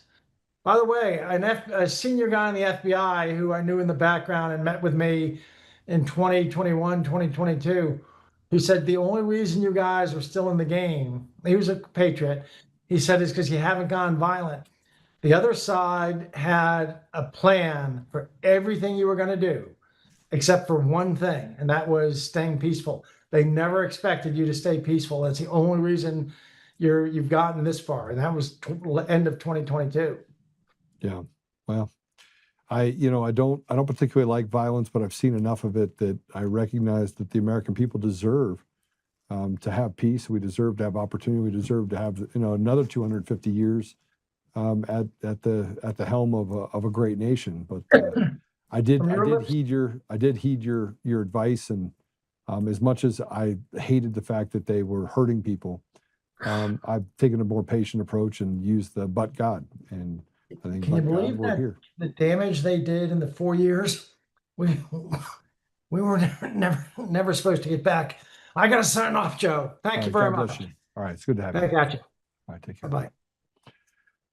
There are people that say, that Patrick is eccentric, and I will tell you that he is, geniuses are. People that are literally unafraid of the consequences or the outcome. They're the ones that accomplish great things. There's the people that say that I'm eccentric, but I will tell you that there's a heart. There's a heart for what the country should look like and how it looks today, and I think that Patrick's done a lot to get us to that place. I want to before I go to a break, and I don't know when we're going to have Peter in. I assume he'll be in here soon. I want to play a couple of clips about Trump's speech tonight. And this first one is John Eastman talking about his speech that's coming up tonight. And this will give us a little bit of a peek inside. Let's go ahead and play this first cut. Dr. Eastman, obviously you're one of those people who were greatly targeted post-2020 election. You were indicted in Georgia, Arizona, right? They came for your bar license for being a quote-unquote election denier. What are you hoping to hear from the president on Thursday night as a person who, obviously, under President Donald Trump, you, Mike Lindell, and others were the next most targeted people. What do you want to hear from him? I want to hear what the evidence is that we had and had been classified in the deep bowels of the deep state that they were prohibiting being disclosed. I want to know whether the Chinese sought to influence our elections by hacking into our machines. I want to know how many Chinese driver's licenses were falsely deployed to create false citizen claims for people to vote. I want to know all of the information that we have. And I understand, and by the way, just so you know, this stuff has to be explosive because the left, based on leaks from people in the deep state, have already started trying to debunk it, preemptively. So it's got to be explosive. And I really look forward to the T's being crossed and the I's dotted on what evidence there was. We know for a fact, for example, that Mr. Cribbs' statement at the CISA that this was the most secure election in our history was just laughably false. We know for a fact that Bill Barr's statement that there was no evidence of enough fraud to have affected the outcome of the election was false on two grounds. There clearly was election illegality that affected the outcome of the election or had the potential to do that. And the second, he never had actually done the investigations to support that statement. I note the statement was not under oath. It would have been nice to put him under oath on those things. So I'd like to see all of that exposed because, quite frankly, and Mike Lindell, but also Patrick Byrne earlier. Look, and President Trump in his brief response there at the White House today about what he plans on talking about on Thursday. I talked about the consent of the governed earlier in our conversation today. It is a cornerstone of legitimacy of government. None of us were around in 1787 when we adopted the Constitution. Maybe my old friend Rudy Giuliani was, but none of the rest of us were. And we give consent to the governed on an ongoing basis by free and fair elections. If those elections are not free and fair, we're no longer citizens in a free republic. We become subjects of an increasingly tyrannical government, the very subjectship that we threw off when we had a revolution against the king. And so it's beyond just a single election and who won a particular election. This goes right to the heart of what kind of government we're going to have. And I can't think of anything more important to be fighting over. And I'm so glad that Acting Attorney General Todd Blanche and the crew that he has deployed to be looking into this stuff with the prosecutor's eye, what went on, what is the evidence support, and then pass it on to the president to speak about Thursday night. There you heard it. That's from John Eastman. And then right after that, we had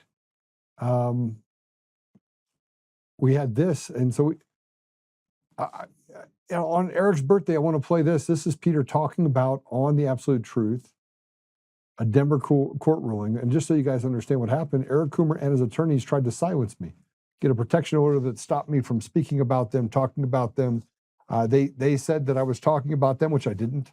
Now I am talking about Eric right now, right? It's his birthday, and President Trump's going to be speaking, and there's likely an outcome for him that's not going to be good. Let's go ahead and play it.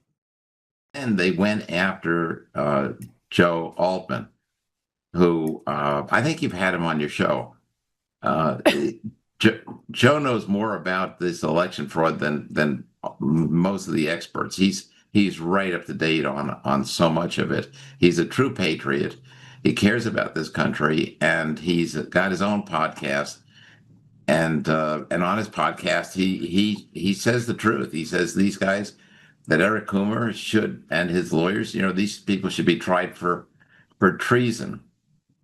Anyway, they think because of that he's dangerous or something, so they make up this nonsense and sued him for a restraining order, to like you would if you had, let's say, a domestic violence case, same kind of thing. That's what they brought against him, and the judge wasn't fooled. She saw that what this man was saying on his podcast were not threats, that it was just part of what he has to say about the election fraud. A little bit more truth. We're going to take a break. I'm going to see if I can get Peter Ticktin back on. He's not on yet, but I'll see if we can get Peter Ticktin to come join us to wish Eric Coomer a happy birthday on this celebratory night, because I do believe that, frankly, we're going to see some great things come out of tonight. You can tell that the left is panicking, and they should. Before we go to a commercial break, though, there is a post that I want to put up. I want to play this video, and this video is of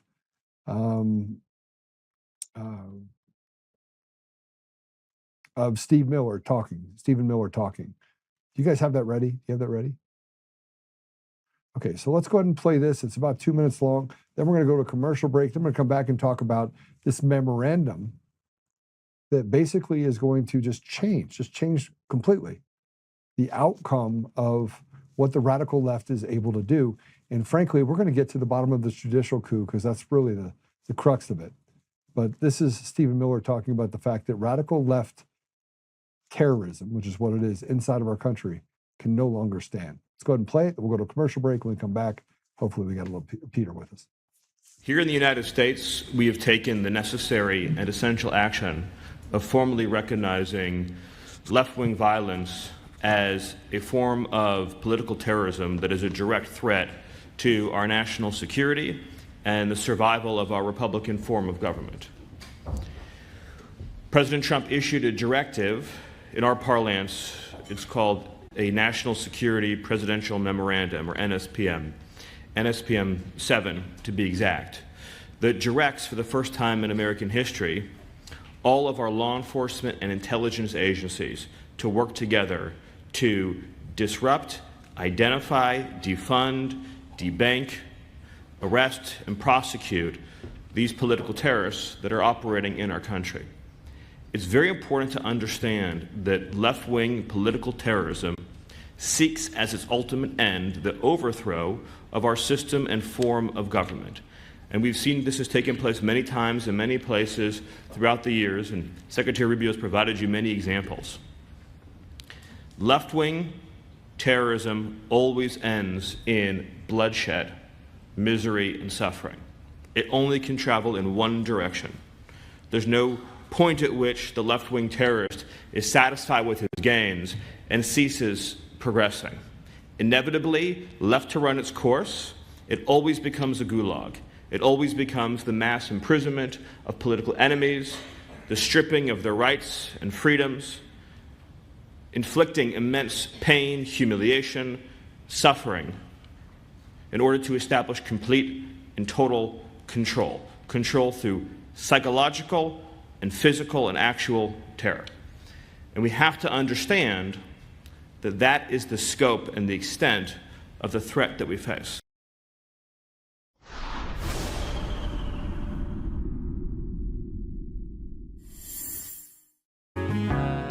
Oh, hi. I almost didn't see you there. Welcome to DCF Buns, where you can find the freshest buns in town, if I do say so myself. Oh, our master bakers teach class every week. So whether you're new to baking or trying to improve your culinary skills, we got you covered. And we can help you bake the cake of your dreams.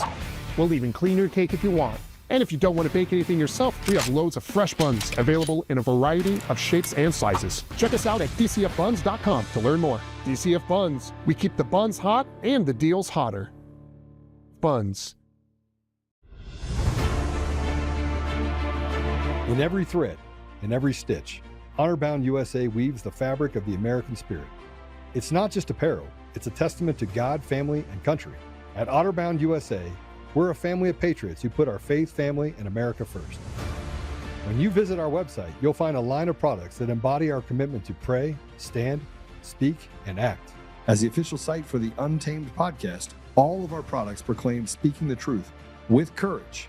We also have the powerful documentary from Professor David Clements, Let My People Go. Identify yourself as one of the few who are willing to stand for what they believe in. Join the Honor-Bound USA family today. Wear it as a badge of honor, commitment to the values that shape us, and a pledge to the bright future we will build together. Because when you're honor-bound, you're not just wearing a brand, you're embodying a lifestyle.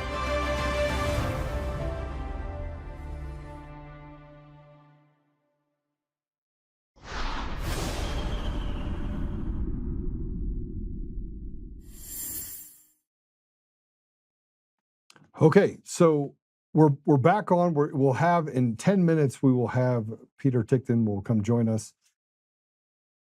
But I want to talk about the consequences for a minute. I mean, the last 6 years have been pretty incredible.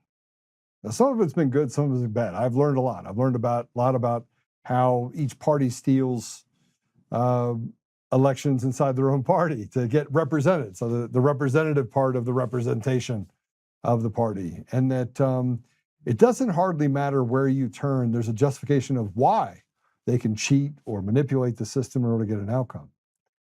And that's to be expected. That's happened for 100 years. 100 years people have been doing that. Republican Party, Democrat Party. You could argue that right now it's gotten to the point where it's so thirsty and the amount of fraud is so significant that the people don't feel that the people that ever on either side of the party represent anything related to the interests that people feel inside their communities. Now, with that said, there's a resurgence that's happening right now. The American people are waking up to the idea that both parties have betrayed them in ways that are not even fathomable. We have the House, we have the Senate, we have the presidency. We should have passed the SAVE Act on day 2 of President Trump's term. It shouldn't have been Republicans that stood in his way and tried to limit his ability to get things done domestically or on the foreign basis. It shouldn't have happened. We should have been put in a place where, frankly, President Trump came in and wrecked it, Ralph, and he should have had unilateral support because that's what the American people wanted. Remember, 29% of a population that would not have voted for President Trump before the Biden 4 years, the illegitimate election, voted for him. And in large part, we talk about the interference and what they were able to do to make sure that the outcome of the election favored President Trump in 2024, stopped the fraud from happening. You heard Elon Musk say it's done when he knew that he stopped what was happening in Serbia from reaching our shores. All of that can be true. And yet, we still face something rather significant. And that is, the Republicans betrayed us too. Mike Johnson, John Thune. These are familiar names. You have Mitch McConnell. The guy couldn't fog a mirror, brain dead. They won't even say what's really happening with him. There's an institutional dishonesty that we face every day about what happened during the COVID era. And we still do not have any sort of truth. We were able to get to the bottom of what's happened with the vaccine. And they've walked past it as if, we'll just skip on over. We still got enough stupid people in the United States, we can make money on it. And even though you have someone like Bobby Kennedy that's sitting inside of the HHS that is, basically Wreck-It Ralph at all the expectations of what Big Pharma is able to do, they're just ignoring him. We can see it. They now have to admit that the chemtrails are a real thing. I don't know to what extent. That they can manipulate the outcome of weather. I don't know to what extent. But let's be honest, the government hasn't told us the truth about anything. And when President Trump comes out and doesn't get enough things done for you, it's not because of his lack of desire to get it done. It's a lack of courage and conviction, selflessness to serve the American people within our own party. Because otherwise, we would have gotten it done. We would have broken the filibuster, gone ahead, passed the SAVE Act, moved along, and wrecked the Democrat Party for at least the next 50 years. But when you have weak people in positions of power and authority that are controlled by people in our own communities, let's talk about Colorado. You got people like Anschutz. You don't think that that guy is Wreck-It Ralph? He wrecks it just to benefit himself as long as he can keep his billions. People like Bill Owens and Sean, what's that guy's name? Sean Tonner. People that have been a part of the political establishment for decades that have done everything they can to destroy the Republican Party while saying, I'm here to help. Barb Kirkmeyer became its latest victim. Victor Marx, a guy that literally is about as diabolical as you get. Everyone says, well, you gotta vote for him because he's a Republican, but he's not. He just started being a Republican. He just stepped out and said, yeah, that's what I want to do. And the people that support him, a lot of bot accounts, but the people that support him are just looking for power for themselves, not for any meaningful change that would help the American people or the people of Colorado for that matter. Our government and our judiciary are rotted so far to the core that even if you do get justice, most of the people that need that justice are long gone and dead before justice reads the lips of the people that should have proclaimed it decades before. And there's victims. The American people have become victims. We're slaves in our own environment. And let me tell you what politics do.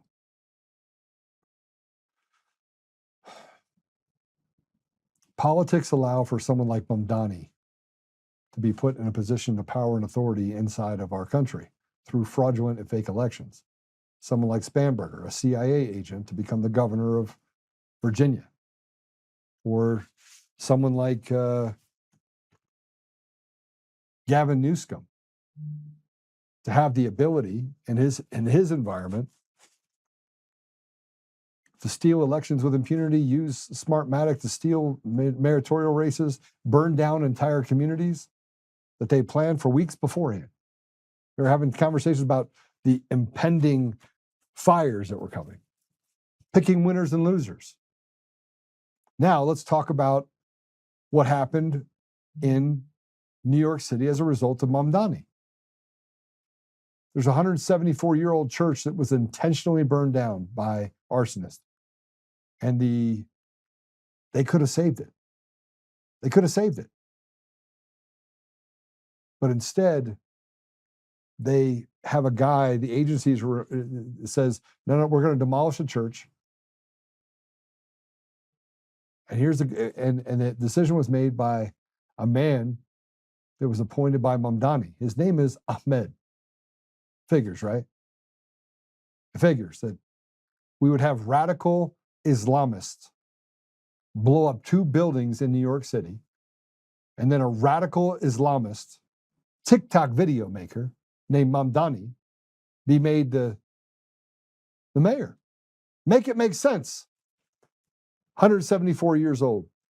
It basically is the light of our heritage as a nation. And this foreigner decided we're not going to rebuild it. Go ahead and play it. The FDNY announcing this blaze that consumed the South Bushwick Reformed Church is being investigated as arson. We have no known enemies. Church pastor James E. Stewart says up until the fire, the congregation met weekly. A community staple, the church also acted as an event space and a food pantry. He adds he has no clue who would do something like this. Now we understand that it is intentional, and so that, of course, brings another layer of grief. The National Registered Landmark was built in 1863 and has stood tall on Bushwick Avenue ever since, acting as a beacon in the community. Archival photos show a church that watched the neighborhood grow around it, but that beacon became a target in late June, and the South Bushwick community is left heartbroken. I think it's messed up because it's been here forever. My aunt got married in this church. That's incredibly upsetting. I mean, if it was arson, that would be really just shocking and upsetting because, like Lee said, it's a historical landmark and it means a lot to people. While the goal is to rebuild in the future, I want nothing more for it to be restored. It's seen so many generations. a pastor and congregation forced to lead generations of worship in the past, asking why their haven was done harm. Whoever it is that's responsible for it ultimately has to answer to God. The pastor tells me the church will need to be torn down completely, a process that's expected to be finished by August of this year. They would love to rebuild in its entirety, but that process could take a long time, and it's not guaranteed. In Bushwick, Alan Devlin, CBS News, New York. Torn down. Torn down. And if that's not enough, the video that you just heard from Miller, from Stephen Miller, talks about institutional radical leftist ideologies that is terrorism. They don't have an end. Their end is ultimate destruction of people because they're just miserable, evil people. That's what the left represents. So here's a video made by the Northern Colorado Democrat Socialists of America. This is a real video in Colorado. Play it. Hello, comrades. Thanks to everybody who came out to our drag show, Rebel Yell 2, this past Saturday. It was an amazing night of art, community building, and rebellion. If you'd like to continue the party and keep helping the fight for trans rights, consider joining DSA and participating in our trans rights working group. We'd love to see you there. We also have a great opportunity this Tuesday for some community care. Come volunteer with us at the community kitchen, and afterwards we'll grab a bite and watch the primary results. On Thursday, there will be a potluck/group viewing of a webinar featuring Rose Roach, National Coordinator for the Labor Campaign for Single Payer and Chair of Healthcare for All, Minnesota. Bring a shareable side, and don't forget to RSVP in advance. And remember that this Tuesday, the 30th, is the last day to vote in the primaries. The best way to change the system is by getting involved in it, and voting is one of the best first steps to do that. If you need a second opinion, feel free to take a gander at our voting guide on our website. Solidarity, comrades, and thanks for getting active. Solidarity, comrades. And if that's not enough, this is real. These people are, this isn't role playing. They want to destroy everything for the benefit of people that are pretending to be something that they're not. Here's what is happening on the streets of Queens under Mondani and, of course, obviously, AOC. Play it. Queens, New York, AOC's district, this is what is going on. All of these people here that are selling on the street have crossed into America illegally. A lot of them have been here for up to 3 years, so they're settling in. A way to make money is for them to come and sell goods on the street. This literally looks like a, I don't even know how to describe it. It's an outdoor garage sale, but it looks like Goodwill bins have just been dropped off here. However, right next to it is this store, Lot for Less. How would you feel if you owned that store and you have all these people out here selling all these goods? Most of the people are coming to buy from these people. They don't have vending license and they don't have any sort of license. When police come, they quickly gather their goods and they go on their way. This is what is happening in Queens, New York. If you visit New York, you want to come for some really good garage sales, come on up here and you don't know what you'll find. There's lots of treasures right here that people are trying to sell. All right. So this is... Well, we actually have Peter Ticktin. I don't want to waste any more time because he is a busy man, and I believe he is going to be watching very closely the president's announcements tonight. So, Peter, welcome to the show. Oh, you're muted. Got you muted. I'm sorry about that. There you go. I can't wait until 9 o'clock tonight to see what the president has to say. You know, there's a lot of speculation out there. People think he's going to talk about, well, the guesses that I have from people that are more knowledgeable than most is that he's going to be talking about the election fraud that you're an expert on, Joe. Peter, we got to get it into the minds of the public. It's also Eric Coomer's birthday. Oh, I didn't realize that. So you mind if I don't celebrate? I think that right? I don't believe in coincidences. This is the man that basically, was on the grand jury, testified to the grand jury, lied to the grand jury in Georgia to get President Trump indicted. Do you think that maybe there's something to this, the fact that it's on his birthday that he's making this announcement? No. I don't think that anybody has enough respect for Eric Coomer or his birthday to unless give it's an arrest. Stamp. Unless it's an arrest. I mean, that'd be kind of nice. Always see watching that. it and see the arrest. Yeah. No. Look. Our country's been invaded. You know it. I know it. Yeah. And they didn't do it with guns and weapons and bullets. We would have known what to do with that. They were smarter than that. They invaded by surreptitiously infiltrating our election system. And Eric Coomer is a part of it. So he's an enemy of the United States. He's a traitor. You know, I've heard you suggest that, you know, he should be dealt with the worst penalty the law can provide, you know, and obviously through the legal processes. But he is a traitor to the United States. And so let's just see where that goes. Okay. I mean, he's not in the United States anymore. I'm not sure where he is. Well, let me ask you a simple question. When we go down this road, President Trump says, here's the election fraud. The resistance that he's up against is not the will of the people. The will of the people is spoken. They've said, listen, 82%, 85% of the American people said, you know, put it to bed already. Pass the SAVE Act, get rid of mail-in ballots, get rid of the machines running all of this nonsense, in-person paper ballots at a precinct level, make sure that you count them there. And yet there's still this thing, this underlying thing where the Congress won't act. They won't do what's best for the American people on either side of the aisle.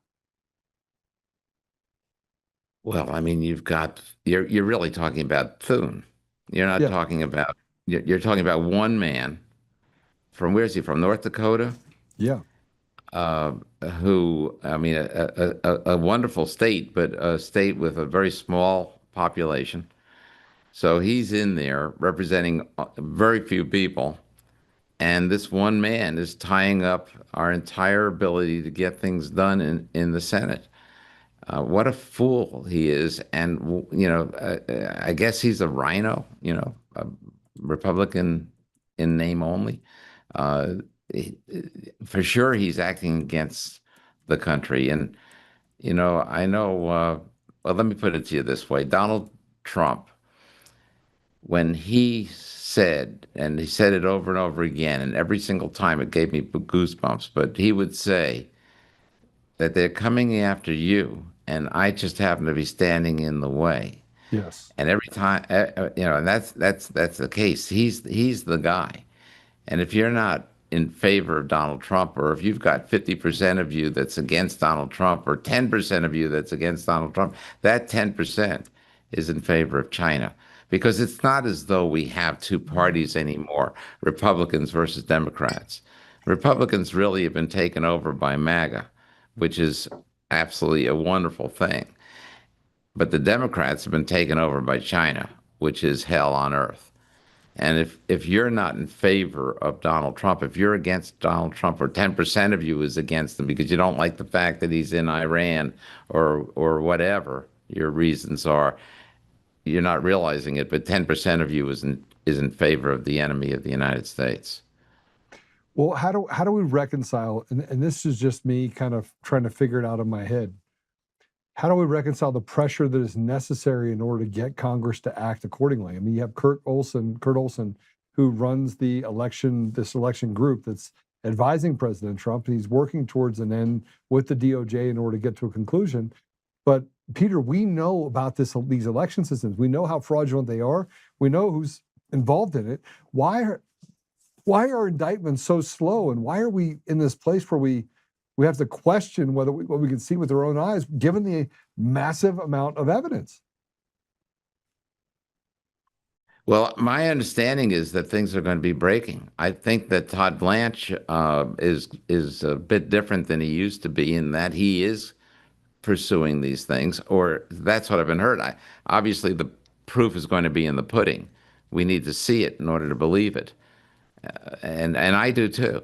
So you can't take my word for it because I don't know. But I do believe that we're going to see some good things happening come the very near future. Are you going to be in DC for the announcement, or are you not? Are you No, going to be but joining? I think I'll be seeing him on Saturday. Awesome, so great. I'm hoping. Peter, I know you have a heart out in 2 minutes. Had a great conversation with Patrick, and Stephanie joined us as well.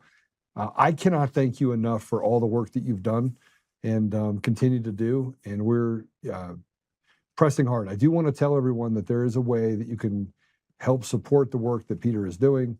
There's a direct way that you can actually give to the campaigns that Patrick and this is a big fight. But Peter, how can people give to the campaigns? Well, it's Condemned USA. That's run by Trennis Evans.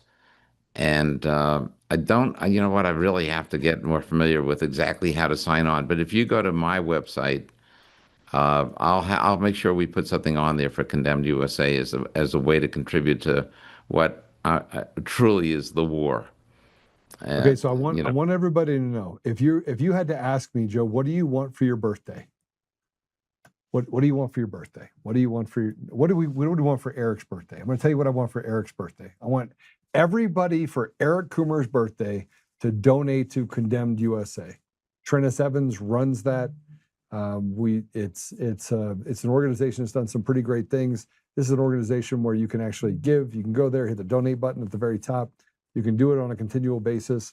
If you're asking me what I would want you to do, I want you to donate to Condemned USA to help fund the efforts that Peter and Stephanie and Patrick, what's been going on in order to get to us to a place where we have free and fair elections and we can put people who are responsible for stealing our elections where they belong, behind bars.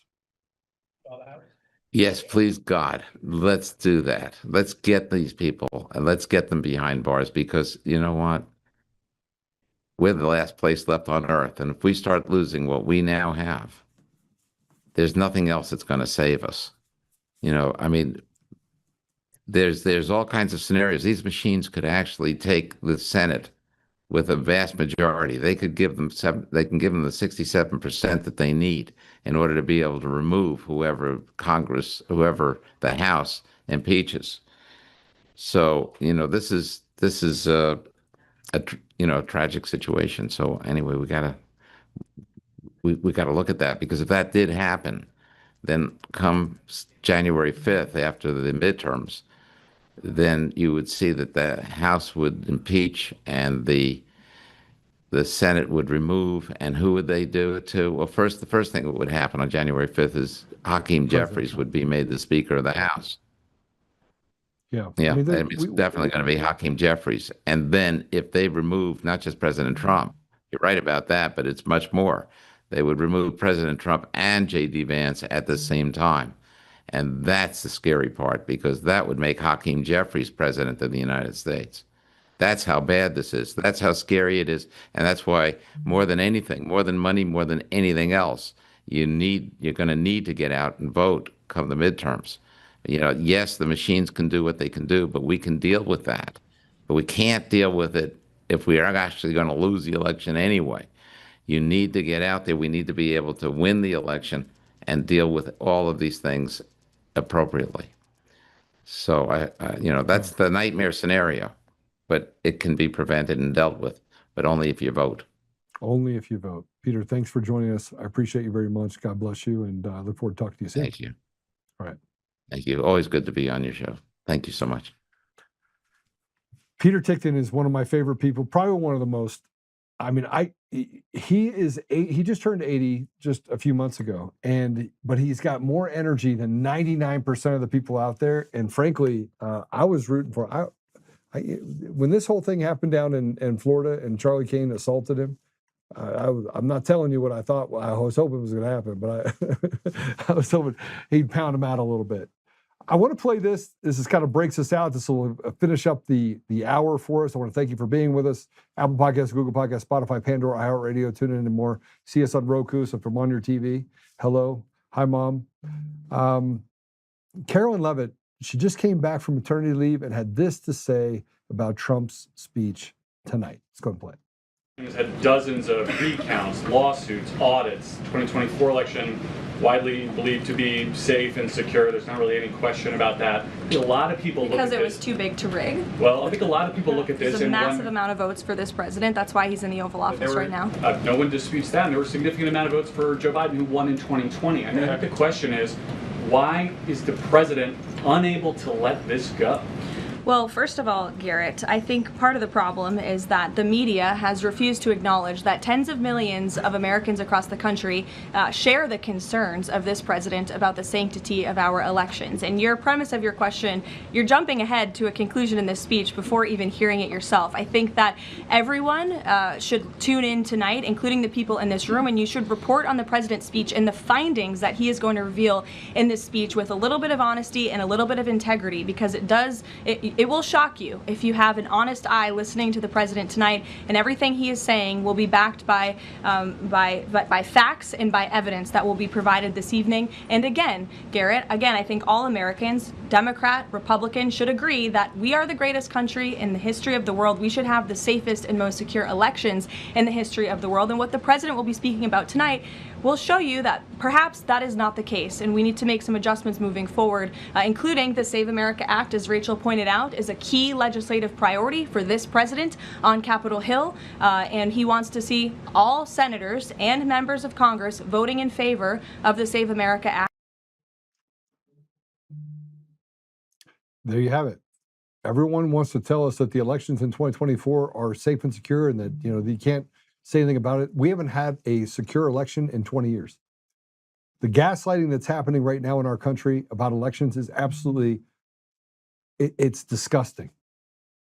It's disgusting. Until we get rid of machines and mail-in ballots, until we get to a place where it's in person and it's counted at a precinct level, you are going to continue to be a slave. They're going to continue to have 56% become 60%, become 65%, become 70%. And this country will still go into a place of disrepair. It'll still go to a place that's just absolutely rife with corruption everywhere, with a rotted judiciary and henchmen that basically tell you to sit down, slave. We'll tell you what's safe and secure. That's where we're at right now. All right, so let's go ahead and pray it out if we can.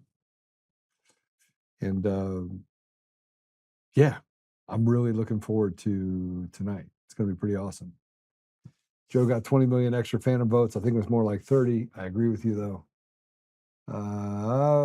Thank you to Peter, Patrick, Peter. Absolutely. Thank you, Stephanie. Let's see what other comments we got up there. No. Awesome show today, Joe. Thank you. Thank you for that. Go ahead and be the ambassador of truth and share it. I see we got at least one Eric Coomer out there that, yep, Eric Coomer's watching us. He wanted to see the video. Eric, happy birthday. I hope you get it, bro. Hope you get it. Jira. Joe is right again. Thank you, Gammy. Always good to hear from you. All right. Father God, thank you very much for thank you. Thank you for the blessings in our lives. Thank you for the trials in our lives. Thank you for the people that you've put in our lives. Thank you for the truth. And thank you for the fact that truth only has one direction, and it only has, it's either true or it's not true. There is no your truth, my truth. There is only the truth. So, Father, we're grateful for the courage and the commitment and the wisdom that you've given us to be able to navigate the last 6 years. We're incredibly grateful for President Trump and the fight that he's been willing to have over the last 6 years, 10 years. Father, we're grateful for the people around him that have not betrayed the American people, and we're grateful for the many, many patriots all over the country that have been standing up for restoration, restoring you to our communities and to our country, and taking this evil and putting it into the hole that it came out of. Father, we ask for wisdom and we ask for patience, and we ask for tonight that President Trump just does some miraculous things that get us to the bottom of finalizing what can only be described as pure evil being unleashed on the American people. Help us, Father, to, regardless of what is said tonight, to continue to fight forward, to create unlikely alliances, set aside petty differences, and embrace each other in such a way as Americans that we can restore and fix this country, this beautiful country that for 250 years has been a blessing to so many people. Father, we also know that we require, that things require time. Things happen on your time frame, not ours. So Father, I just ask you that you will give us the ability to maintain our faith, maintain our hope, lift the burdens off our shoulders, and allow for us to go forward regardless of what happens tonight. I say these things, Father, humbly, in Jesus' name, amen. All right, I will see you guys later. God bless you. Susan Rice, always good to see the good Susan Rice. We know what the other Susan Rice is doing right now, playing for Team Evil. Now go back to the beginning and hear what I missed. Oh, you're going to go back? Yeah, go back and watch it. It's a fantastic show. We'll run the reruns here in a bit. And again, make sure that you share us. Apple Podcasts, Google Podcasts, Spotify, Pandora, iHeartRadio, TuneIn, Roku. And we got some crazy stuff that's about to launch. Think by the 15th of August, we'll announce it at the 1st of August. Imagine having the ability to get amazing content. I can't even tell you. I'm not even going to ruin it for you. But we've got some pretty amazing things that are coming up here very shortly. So God bless you. I'll see you guys tomorrow.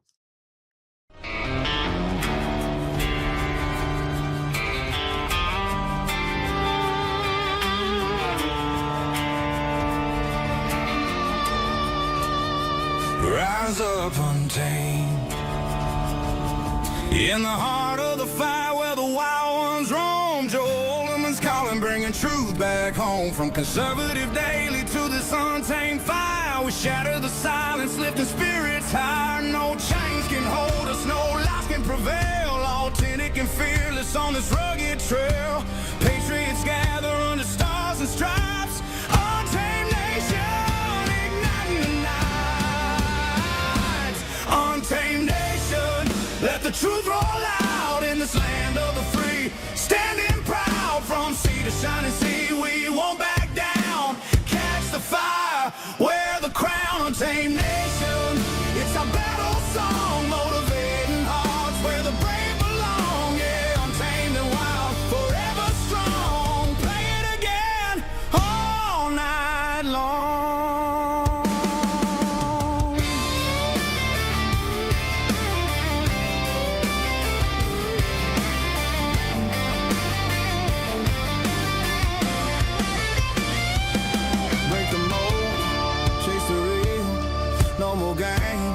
Time to heal.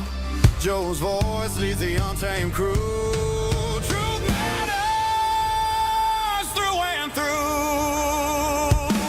Untamed nation, let the truth roll out in this land of the free. Standing proud from sea to shining sea, we won't back down. Catch the fire, wear the crown. Untamed nation, it's our battle song, motivating hearts where the brave belong.